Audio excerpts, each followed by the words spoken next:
menghadiri kajian rutin Senin pagi di Masjid Manarul Ilmi di Komplek Pondok Pesantren Tunas Ilmu di Desa Kedung Buruh Purbalingga ini. Kita berharap semoga Allah Subhanahu wa taala berkenan untuk melimpahkan kepada kita semuanya ilmu yang bermanfaat sehingga bisa kita amalkan sebagai bekal untuk menghadap kepada Allah Jalla wa Ala. Allahumma amin. Salawat dan salam semoga senantiasa tercurahkan kepada junjungan kita Nabi Agung Muhammad sallallahu alaihi wasallam, kepada keluarganya, sahabatnya dan umatnya yang setia mengikuti tuntunannya hingga akhir nanti. Sebelum kita memasuki materi kajian hari ini, perkenankan kami mengucapkan taqabbalallahu minna wa minkum. Selamat Idul Fitri 1442 Hijriah kepada jamaah sekalian. Sebagaimana yang telah kita janjikan, ini adalah pertemuan pertama kita di bulan Syawal setelah libur 2 pekan. Mudah-mudahan apa yang kita amalkan di bulan Ramadan kemarin dan juga di waktu-waktu yang lainnya, semoga itu semua diterima oleh Allah Subhanahu wa taala. Allahumma amin. Adapun tema kita hari ini sebagaimana yang sudah dibagikan kepada jamaah sekalian adalah berjudul dimarahi atau dibiarkan. Dimarahi atau dibiarkan. Tema ini membahas tentang sebuah fenomena yang sering dijadikan sebagai polemik perdebatan di antara masyarakat, yaitu mengenai keberadaan anak-anak kecil di masjid saat salat berjamaah atau di majelis taklim. Antara yang pro dengan yang kontra, antara yang mendukung dengan yang melarang. Boleh enggak membawa anak kecil ke masjid?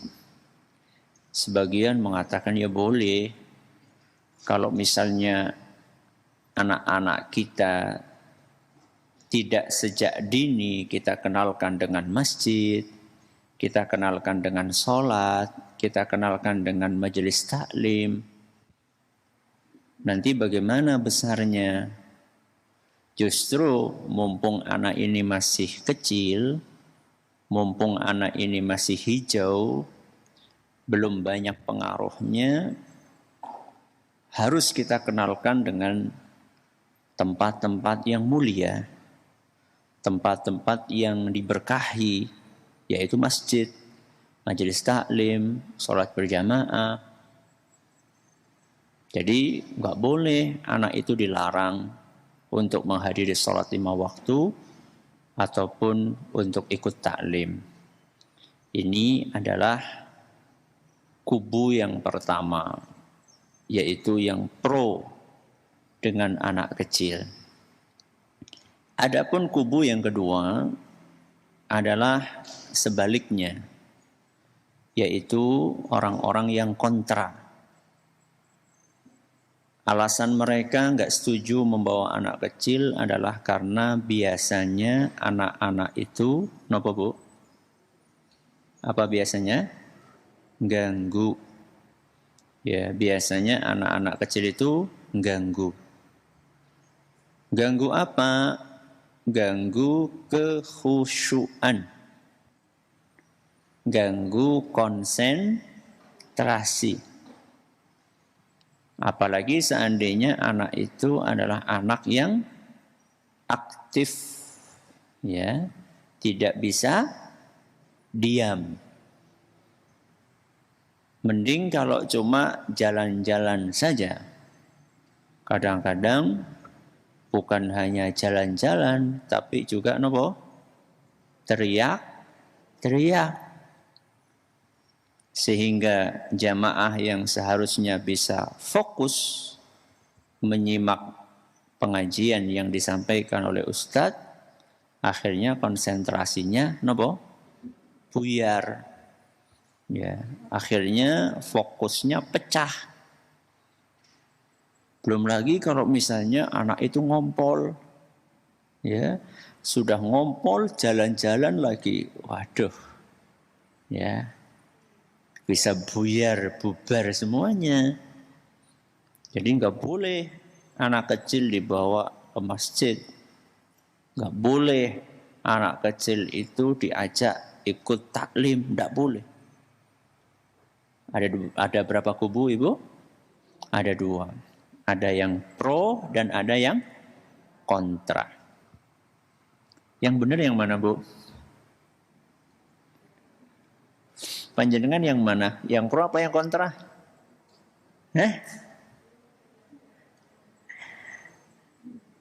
Inilah yang sering kita hadapi di masyarakat kita. Dalam masalah-masalah yang seperti ini, tidak sekaku itu. Ya.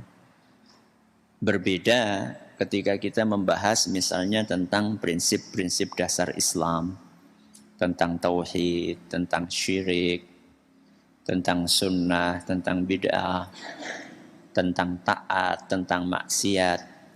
Itu garis perbedaannya jelas. Ada hitam, ada apa?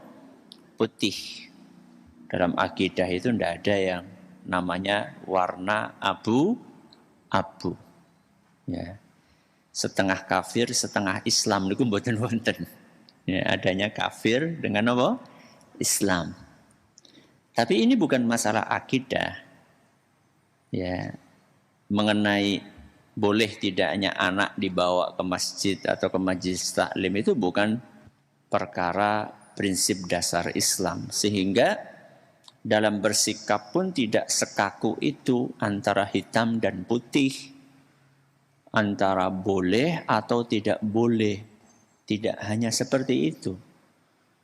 Tidak harus jadi ekstrim kanan dan tidak pula jadi ekstrim kiri. Jadi kalau ditanya antara 2 kubu itu yang benar yang mana? Yang benar yang di tengah-tengah. Tidak ekstrim kanan dan tidak ekstrim kiri. Yang benar adalah yang di tengah-tengah. Nah, yang di tengah-tengah itu yang bagaimana? Ini yang akan kita bahas pada kesempatan kali ini. Ketika kita mengambil salah satu kubu atau sikap dari 2 kubu ekstrim tadi, itu pasti akan ada akibat buruknya. Kalau kita tidak mau ngambil sikap pertengahan, yang memang itu ciri khasnya umat Islam, wa kadzalika ja'alnakum ummatan wasata. Allah Subhanahu wa taala berfirman dalam Al-Qur'an, kalian umat Islam itu dijadikan sebagai umat pertengahan. Ya, tidak ekstrem kanan, tidak pula ekstrem kiri. Ketika sikap pertengahan itu dilanggar, akhirnya belok menjadi ekstrem kanan atau menjadi ekstrem kiri, pasti akan ada akibat buruknya. Ketika misalnya kita mengambil sikap kontra, pokoknya anak nggak boleh. Kalau sampai ada ke masjid kita marahi, kita pelototi, kalau perlu dicubit. Apa yang terjadi? Yang terjadi anak menjadi takut kemana? Ke masjid. Yang terbetik di benak dia, kalau dengar kata masjid, apa yang terbersit di benak dia? Domeih. Ya. Akan dimarahi, akan dicubit, akan dibentak, akan dipelototi. Jadi yang terbentuk di pandangan dia, begitu dengar kata masjid ini tempat yang nggak enak. Ya. Sudah kayak gitu memang tempatnya memang betul-betul nggak enak. Kotor. Kalau ke kamar mandi, kenapa Bu? Baunya ngeri-ngeri, sedap, ya. Sumuk, ya, kumuh. Sudah kayak gitu, dimarahi pula. Akhirnya anak menjadi malas ke masjid. Dia lebih suka ke tempat-tempat lain yang katanya lebih ramah. Yang pun niku. Kemana Bu?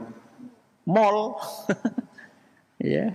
Begitu sampai di pintu saja sudah silahkan. Ya. Nyari apa? Apa yang bisa kami bantu? Ya iya, mereka ramah karena ada apanya? Ada maunya. Ya. Lebih suka ke lapangan, ke tempat mainan. Kenapa? Karena asyik. Nah, di masjid ini enggak asyik. Kenapa enggak asyik? Karena dimarahi. Akhirnya anak tidak akrab dengan masjid. Padahal anak-anak ini diharapkan nantinya akan menjadi generasi penerus ketika kita ini sudah tidak ada. Ini ketika orang tidak berada di jalur pertengahan, efeknya mengerikan. Kalau kita nanti sudah nggak ada, anak-anak juga nggak suka ke masjid, lantas apa jadinya? Masjid itu akan kosong, melompong. Apakah hanya ekstrim kiri saja yang berakibat buruk? Ekstrim kanan pun juga berakibat buruk. Ada sebagian orang udah nggak apa-apa ke masjid, mau lari-lari, mau teriak-teriak, mau main-main, tidak masalah. Udah ajak aja. Masih kecil bagaimanapun, yang penting anak itu diajak ke masjid supaya mereka akrab dengan masjid. Sikap seperti ini pun juga nggak benar.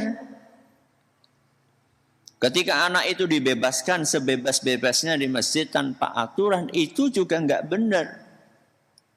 Kenapa? Karena nanti yang jadi korban siapa Bu? Siapa yang jadi korban? Jamaah banyak.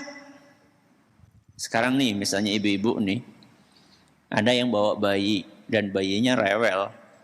Ya qadarullah lagi rewel. Sepanjang pengajian nangis terus. Dan si ibu itu nggak mau bawa bayinya keluar. Kira-kira jenengan lebih fokus kepada tangisan bayi itu atau isi pengajian yang saya sampaikan? Lebih fokus kemana? Lebih fokus kepada tangisan bayi. Kira-kira artinya jenengan kepriwe? Ibu ini jen ora paham temen, bukti kau metu apa kepriwe? Medegel sepanjang pengajian sejam, kur ngerasani ibune si bayi gue. Akhirnya saya bicara di sini, ya, nggak didengerin. Kira-kira yang terganggu cuma jamaahnya apa ustadznya juga terganggu? Wah, lebih terganggu lagi ustadznya. Dia nggak bisa nopo, nggak bisa konsentrasi. Ya, itulah ketika dibiarkan tanpa aturan. Ya. Demi untuk maslahat satu orang anak, satu orang ibu, kepentingan orang satu masjid terganggu. Makanya seperti yang saya katakan tadi, dalam menyikapi hal ini kita tidak boleh ekstrem kanan, tidak boleh ekstrem kiri. Kita harus mengambil sikap pertengahan. Sikap pertengahan itu bagaimana? Sikap pertengahan adalah sikap yang diajarkan oleh Nabi kita Muhammad sallallahu alaihi wasallam. Loh, kenapa sih kok nyontohnya Rasulullah sallallahu alaihi wasallam? Kenapa, Bu? Kenapa, Bu? Kok yang dicontoh Rasul sallallahu alaihi wasallam? Karena cara beliau mendidik anak-anak itu pasti benar. Cara Nabi sallallahu alaihi wasallam mendidik anak pasti benar. Tidak mungkin napa? Keliru. Nek kula kali jenengan pripun, Bu? Benar terus apa mungkin keliru? Sangat mungkin keliru. Nek ustad mungkin keliru napa mboten? Mungkin. Sehingga jenengan, wah ustad anaknya kaya kowe. Ustad juga manusia. Ya. Mungkin saja ustad keliru, apalagi anaknya ustad. Ya. Kalau kita pengen nyari teladan, kita pengen nyari contoh yang tidak mungkin salah, ya contoh yang diajarkan, yang dipraktekkan oleh Nabi kita Muhammad sallallahu alaihi wasallam. Loh, emangnya Rasulullah sallallahu alaihi wasallam sudah memberikan contoh bagaimana menyikapi anak di masjid? Sudah. Emangnya di zaman Nabi SAW itu enggak ada anak-anak? Wonten apa mboten? Wonten. Loh, tapi kan anak-anak di zaman Nabi itu beda dengan anak-anak di zaman ini. Beda maksudnya gimana? Maksudnya anak-anak di zaman Nabi itu serius gitu, enggak ada yang main-main. Sama. Kapanpun yang namanya anak-anak ya sukanya napa? Mainan. Memang itu sudah sunnatullahnya. Memang itu sudah umurnya. Bocah cilik ya senangnya dolanan. Anak kecil sukanya mainan. Ya, wajar. Entah di zaman ini ataupun di zaman Nabi SAW, namanya anak kecil suka mainan. Nah, mari kita lihat. Apakah Nabi SAW sikapnya seperti dua kubu tadi, ekstrem kanan ataupun ekstrem kiri? Mari kita lihat. Kita akan baca hadis yang pertama, hadis yang diriwayatkan oleh Imam Bukhari dan Muslim. Sahabat yang menceritakan hadis itu adalah Abu Qatadah. Sinten, Bu? Abu Qatadah radhiyallahu anhu. Beliau menuturkan, Ra'aitu Rasulullah sallallahu alaihi wasallam yusalli linnas. Aku pernah melihat Rasulullah sallallahu alaihi wasallam mengimami salat. Jadi saat itu beliau jadi napa? Imam. Wa Umamatu bintu Abil As ala unuqih. Sambil menggendong cucunya.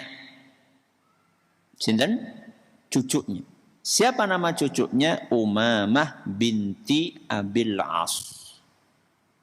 Menggendong cucunya yang bernama Umamah binti Abil As di pundaknya. Fa idza sajada wada'aha. Apabila beliau akan sujud, maka anak itu diturunkannya.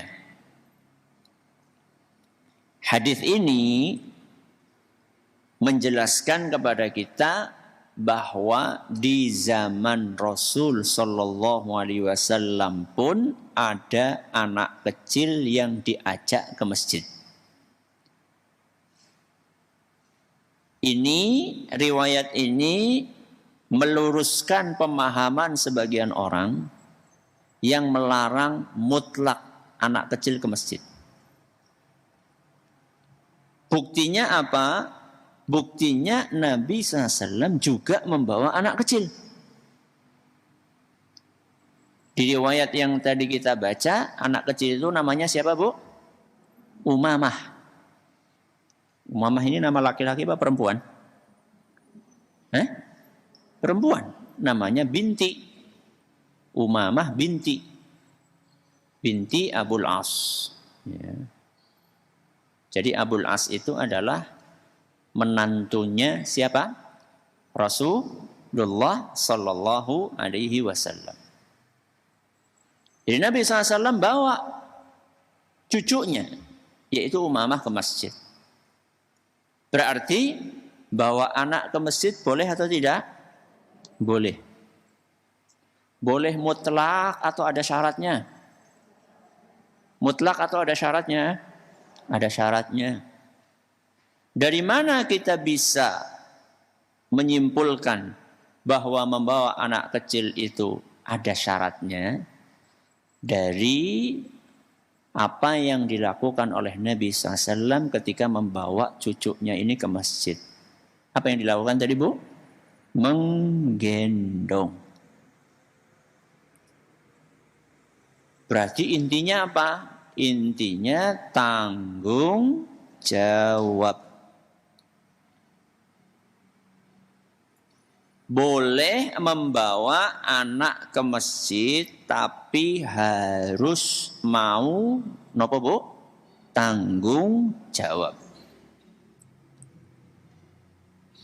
Tanggung jawabnya bagaimana? Tanggung jawabnya adalah tidak membuat dan membiarkan anak itu mengganggu jamaah yang lain. Kalau sekelasnya Umamah yang masih kecil banget, mungkin ini sekitar usianya batita kayaknya. Bawah 3 tahun. Agar anak ini nggak ganggu, apa yang dilakukan? Gendong. Ya kalau jenengan anak usia 6 tahun, apa yang gak digendong? Apa temen Ustaz? Ya beda. Makanya fokusnya kita di sini bukan menggendongnya, tapi fokusnya adalah napa wau? Tanggung jawabnya. Jadi ketika jenengan berani membawa anak ke masjid, maka jenengan harus berani bertanggung jawab. Contohnya tidak tanggung jawab apa, Bu? Contohnya bawa anak kecil terus dibiarkan. Ada enggak, Bu, orang yang seperti itu? Ada enggak? Banyak. Bawa anak kecil, aku pengen khusyuk tarawih. Ya. Akhirnya dia naik ke masjid, ya, kemudian berada di soft paling depan sendiri. Bawa anak. Anaknya di mana? Kelalen. Gak tahu anaknya di mana. Wah, ternyata anaknya itu bal-balan nang soft mburi dewek. Main bola sama teman-temannya di belah. Lu mana tanggung jawabnya? Gak boleh seperti itu. Ya. Berani berbuat, berani bertanggung jawab. Kalau memang seumurannya Umamah yang belum bisa diomongi, ya digendong. Ya. Bahkan Rasulullah SAW ini saking tanggung jawabnya, itu sepanjang sholat kalau kita baca riwayat ini, maka kita bisa memahami bahwa Nabi SAW itu gendong Umamah itu sepanjang sholat. Buktinya sepanjang sholat apa? Begitu akan sujud ditaruh, begitu akan beri diangkat lagi. Berarti kan sepanjang sholat. Ya. Bukan hanya rakaat pertama saja, bukan hanya rakaat kedua saja. Tapi sepanjang sholat betul-betul Nabi tanggung jawab. Enggak kemudian rakaat pertama digendong, rakaat kedua dibiarkan kemana-mana. berangkang kemana-mana, ngompol, ya akhirnya sajadah satu masjid kena ompolnya. Enggak seperti itu. Loh gimana Ustaz? Wong lagi sholat kok gendong, naroh, gendong, naroh. Itu sudah berapa? Sudah berapa nopo? Sudah berapa gerakan? Gendong betul? Kan gendong nih, Allahu Akbar gendong. Setelah itu kemudian kalau misalnya cuma 2 rakaat aja lah, katakanlah misalnya cuma sholat subuh, sudah berapa gerakan? Naroh rakaat pertama, mau ini bangkit, gendong lagi, naroh lagi, sudah berapa gerakan? Katanya kalau lagi sholat itu gerakannya lebih dari berapa? 3 kali batal. Berarti sholatnya batal. Jawabannya enggak. Masa ada di antara jenengan yang berani mengatakan sholatnya Rasulullah Sallallahu Alaihi Wasallam nopo batal? Rasulullah SAW itu orang yang paling paham tentang aturan sholat. Kalau itu dilakukan oleh Nabi SAW berarti itu tidak membatalkan. Nah terus gerakan-gerakan selain gerakan sholat seperti tadi itu ngangkat naroh, itu adalah gerakan yang diperlukan. Gerakan yang dibutuhkan. Yang tidak boleh di dalam sholat adalah melakukan gerakan-gerakan yang tidak diperlukan. Contohnya apa Bu? Gerakan yang tidak diperlukan. Contohnya apa? Ya kalau misalnya bapak-bapak karo sholat, karo dandani apa?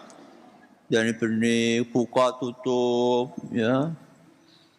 Terus sambil sholat, karo ndeleng apa? Jam. Ya. Sambil sholat, rambutnya berantakan, ngambil sisir, terus apa? Jungkatan. Ya. HP ada di saku, tahu-tahu tret atau ting. Atau ada bunyi SMS masuk, diambil, dilihat, ke WA-nya siapa. Itu gerakan yang tidak diperlukan. Itu enggak boleh. Tapi kalau apa yang dilakukan oleh Nabi SAW tadi, ngambil naroh, itu adalah gerakan yang diperlukan sehingga tidak masalah. Tidak membatalkan sholat. Termasuk Bu, Pak, ketika anak itu sudah balita, kalau tadi kan batita ya, anak itu sudah balita, bawah 5 tahun, dia sudah bisa berdiri sendiri, sudah mulai bisa diomongi,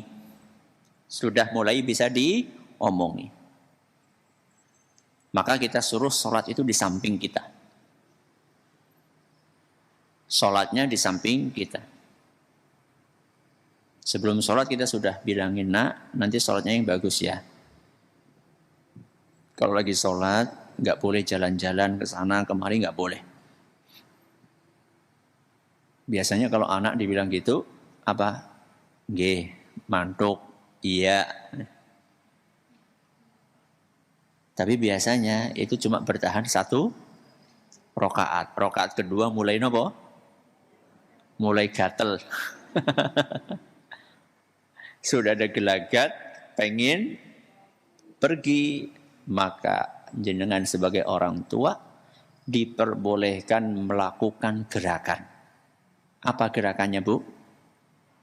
Dicekel, pegang anak itu, tidak apa-apa. Ya, lagi sholat kayak gini, tahu-tahu sudah ada gelagat tuh. Itu bocah kok usrak. Ya. Mulai tengok-tengok, sudah mulai geser-geser, pegang, tek.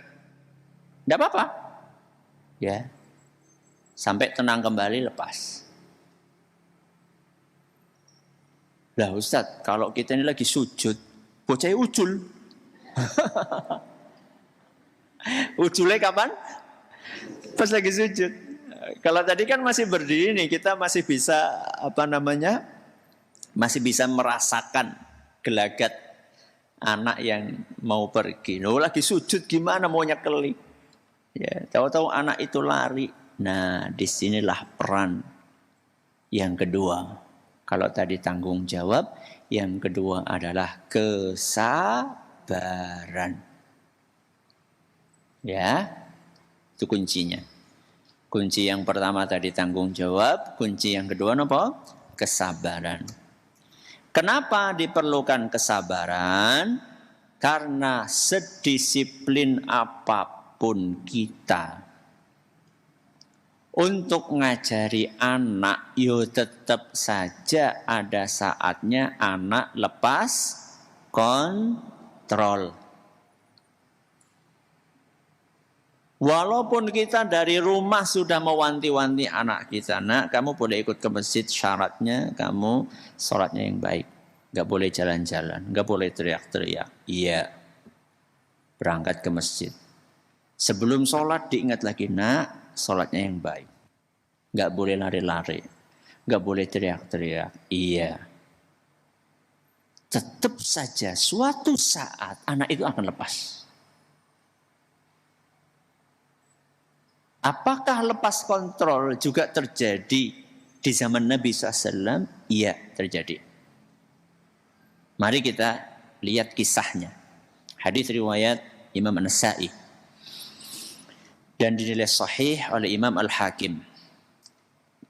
Hadis ini dikisahkan oleh sahabat Nabi yang bernama Shaddad. Sinten namanya, Bu? Shaddad radhiyallahu anhu. Beliau menceritakan di suatu sholat isya. Ya, ini berarti kisahnya sedang malam hari ketika sholat apa? Isya. Rasulullah Shallallahu Alaihi Wasallam datang sambil membawa Hasan atau Husain. Sinten, Bu? Sinten? Cucu Nabi Shallallahu Alaihi Wasallam. Beliau maju ke pengimaman dan meletakkan cucunya lalu bertakbiratul ihram. Ya, nampaknya Hasan dan Husain ini sudah tidak seperti Umamah, mungkin sudah agak besar lagi, sehingga oleh Nabi SAW tidak digendong. Nabi SAW meletakkan Hasan di sampingnya. Ya. Kemudian di tengah sholat beliau sujud lama sekali. Biasanya nggak lama, ini kok lama banget. Karena penasaran, maka Shaddad mengangkat kepalanya untuk mencari tahu. Lagi sujud terus ngelongok, ya, melihat kenapa gitu teman. Ternyata sang cucu naik ke pundak Rasul SAW saat beliau sedang sujud. Oh, ini tuh ternyata Hasan atau Husain lagi main mobil-mobilan, ya, naik pundaknya siapa? Rasul Shallallahu Alaihi Wasallam.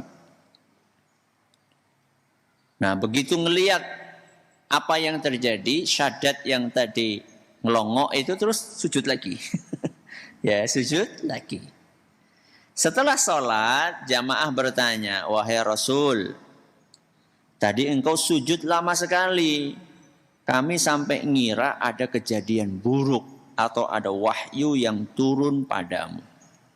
Jadi para sahabat itu ternyata yang penasaran itu enggak cuma Shaddad, cuman yang angkat kepala tadi siapa? Shaddad. Yang lainnya sebenarnya juga penasaran. Sampai-sampai setelah sholat ya, ada yang nanya, kami itu sampai berprasangka buruk. Berprasangka buruk di sini kata para ulama yang menjabarkan, mensyarah hadis ini, sampai kami mengira, wahai Rasul, kamu itu meninggal. Jadi prasangka buruk itu adalah mereka mengkhawatirkan jangan-jangan Rasul SAW meninggal ketika sedang sujud. Berarti kira-kira lama atau lama banget? Lama banget. Wong sampai para sahabat berpikir Rasul SAW meninggal atau pingsan minimal. Atau mungkin lama karena dapat wahyu dari Allah saat lagi sujud. Berarti kan Nabi itu lama ditumpaki oleh siapa? Oleh Hasan atau Husain. Begitu mendengar pertanyaan seperti itu, maka Nabi SAW menjawab, kullu dzalika lam yakun. Bukan itu yang terjadi. Bukan itu yang terjadi. Aku tadi bukan sedang dapat wahyu, aku juga tadi enggak pingsan, aku tadi juga alhamdulillah tidak meninggal. Lah terus kenapa wahai Nabi? Walakin nabni irtahalani. Akan tetapi tadi cucuku menjadikan punggungku sebagai tunggangan. Jadi Hasan atau Husain itu lagi kuda-kudaan. Seakan-akan Hasan dan Husain itu lagi naik tunggangan, tapi yang dijadikan tunggangan itu sinten? Rasulullah sallallahu alaihi wasallam. Fakarihtu an u'ajjilahu hatta yaqdiya hajatahu. Aku tidak ingin memutus kesenangan cucuku sampai dia puas ben marem. Allahu Akbar. Siapa di antara kita yang sesabar Rasulullah SAW? Ini bukan lagi di luar sholat loh. Ini lagi nopo? Sholat. Kita saja, Pak Bu, para pendengar, para pemirsa.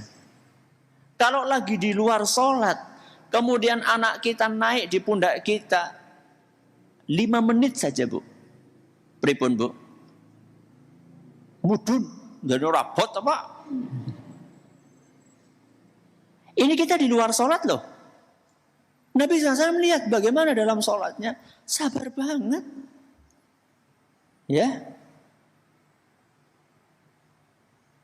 Nabi SAW bisa nggak bangkit Bu?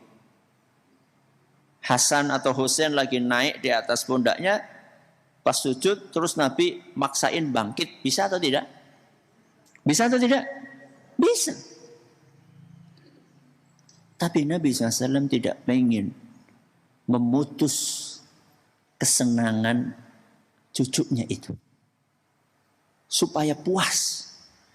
Ya. Kalau sudah puas turun sendiri. Jadi Nabi SAW nungguin sampai cucunya ini marem, puas bermain. Setelah itu baru kemudian beliau duduk atau bangkit dari sujud.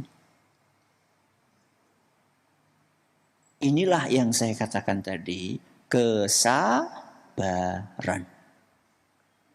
Jadi kalau misalnya panjenengan Bu atau Bapak melihat ada orang tua bawa anaknya ke masjid. Dan kita tahu orang tua ini tanggung jawab. Orang tua ini tanggung jawab. Dan kita tahu persis orang tua ini anaknya sebelum berangkat diingatkan, mau sholat diingatkan. Dan selama ini alhamdulillah berhari-hari, berpekan-pekan, ya anaknya nggak bikin ribut. Kok suatu hari bikin ribut? 30 hari nggak pernah bikin ribut. Sehari bikin ribut. Maka yang harus dikedepankan saat itu adalah kesabaran. Toleransi. Ya. Bagaimanapun juga itu anak tetap anak kecil. Sedisiplin apapun, semaksimal apapun kita ngomongi anak itu, tetap dia anak kecil.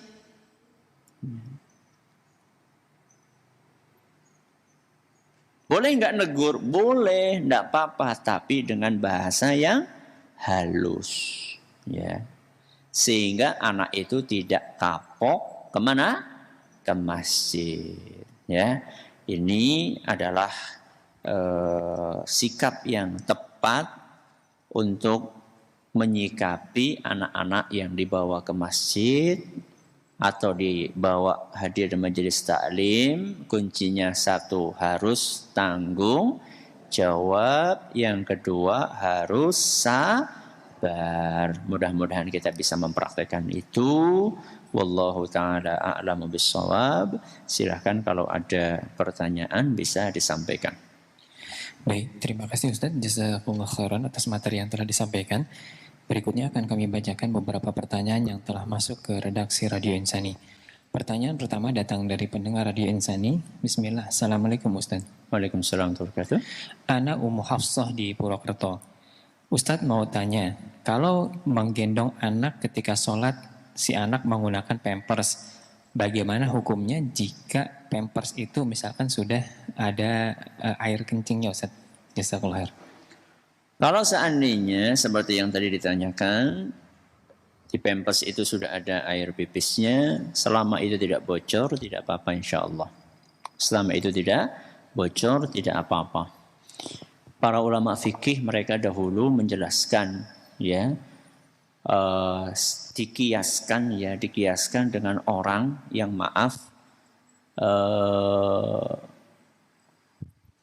nggak bisa ke kamar mandi, orang lagi sakit nggak bisa kamar mandi, akhirnya dipasang kateter. Dipasang apa? Kateter, selang kecil yang dimasukkan ke kemaluan. Sehingga pipisnya itu akan mengalir dengan sendirinya kemana? Ke kantong. Ya, kantong yang didesain untuk menjadi wadah dari air seni. Ya, para ulama menjelaskan bahwa sholat orang yang kondisinya seperti itu sah walaupun dia membawa sesuatu yang najis. Kenapa? Karena itu kondisinya kondisi memang darurat. Kemudian air seninya itu tidak kemana-mana, ya, tidak kemana-mana. Maksudnya ya tetap terjaga di dalam wadah itu. Nah ini dianalogikan dengan pampers,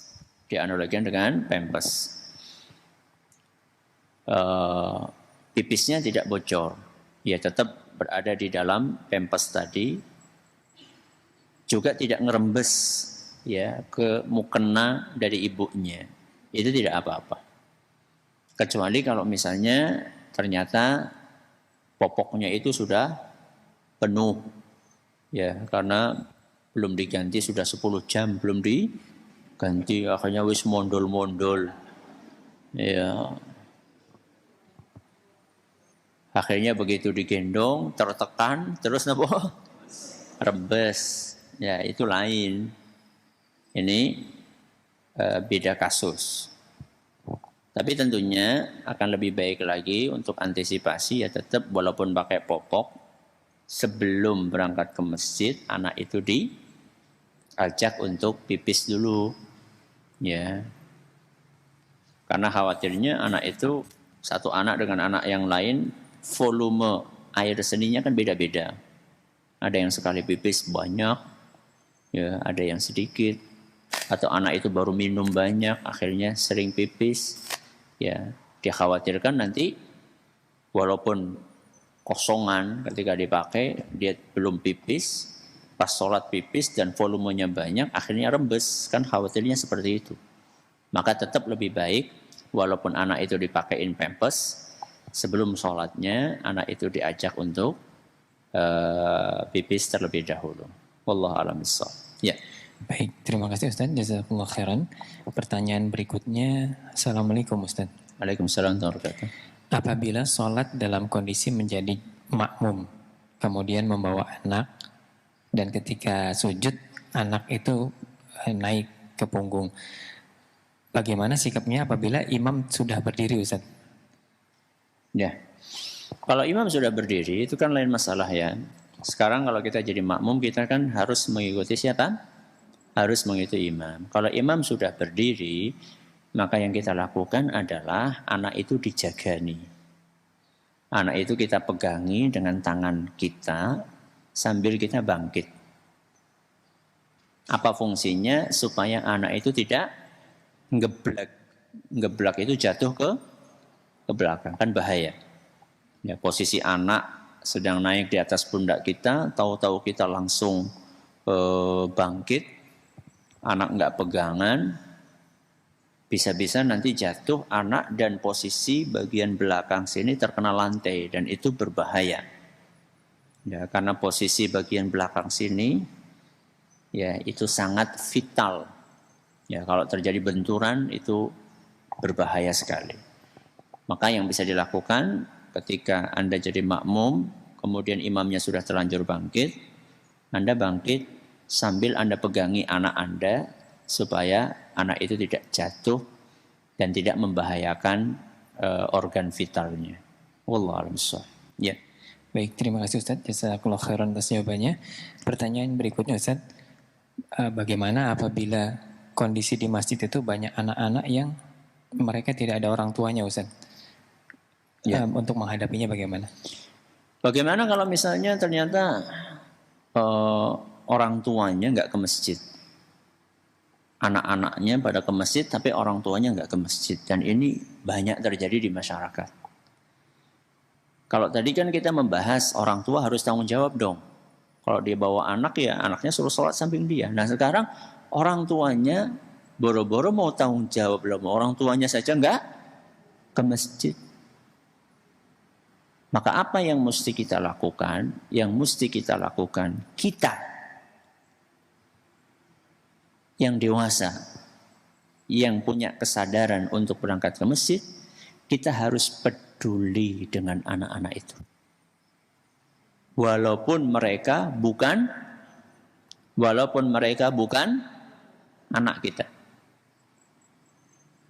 Kenapa kita harus peduli? Karena mereka adalah aset yang sangat mahal. Jadi kalau kita melihat ada anak-anak pada berangkat ke masjid, walaupun orang tuanya nggak ke masjid, itu adalah aset yang sangat mahal. Mereka lah yang akan melanjutkan estafet perjuangan untuk menghidupkan masjid. Bagaimana wujud kepedulian kita?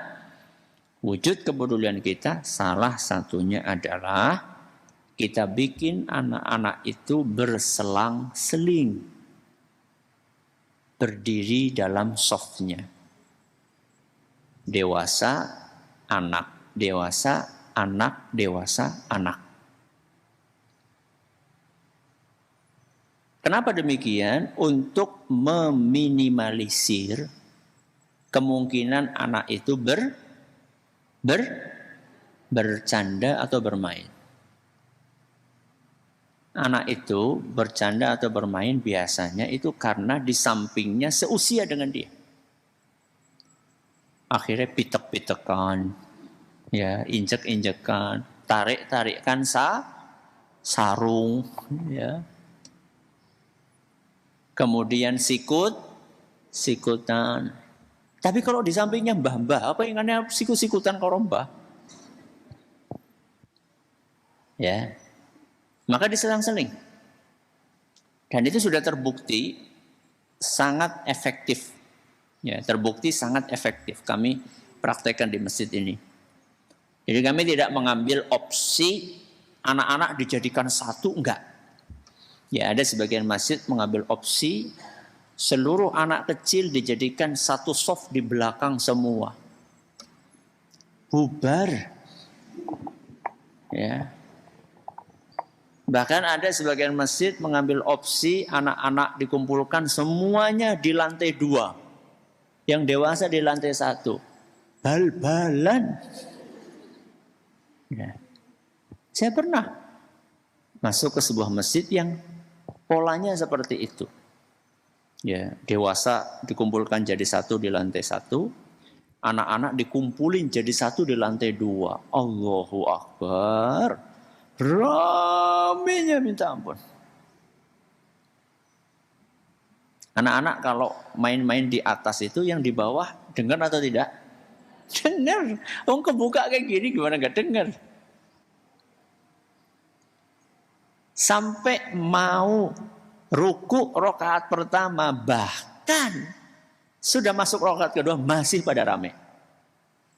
Ya, menurut saya itu kurang ideal. Kurang ideal. Lebih ideal kalau misalnya diapakan tadi Bu? Diselang-seling. Wallahu a'lam. Ya. Pertanyaan terakhir. Baik, kami bacakan satu pertanyaan terakhir dari pendengar dan juga pemirsa radio dan juga TV Roja. Assalamualaikum Ustaz. Waalaikumsalam warahmatullahi wabarakatuh. Datang dari Pak Ian di Jawa Barat. Bagaimana cara memukul anak laki-laki usia 8 tahun yang meninggalkan sholat? Orang tua sudah menasehati dengan cara yang baik-baik, tapi tidak didengar oleh anak. Mohon nasihatnya Ustaz, terima kasih. Cara memukulnya sudah pernah kita bahas ya di kajian fikih pendidikan anak. Coba nanti saudara penanya searching ya, nyari temanya memukul anak ya, memukul anak, kemudian masukkan nama saya. Di YouTube ada, di YouFit ada, ya masukkan nama saya, kemudian judul pengajiannya adalah memukul anak. Di situ saya jelaskan aturannya.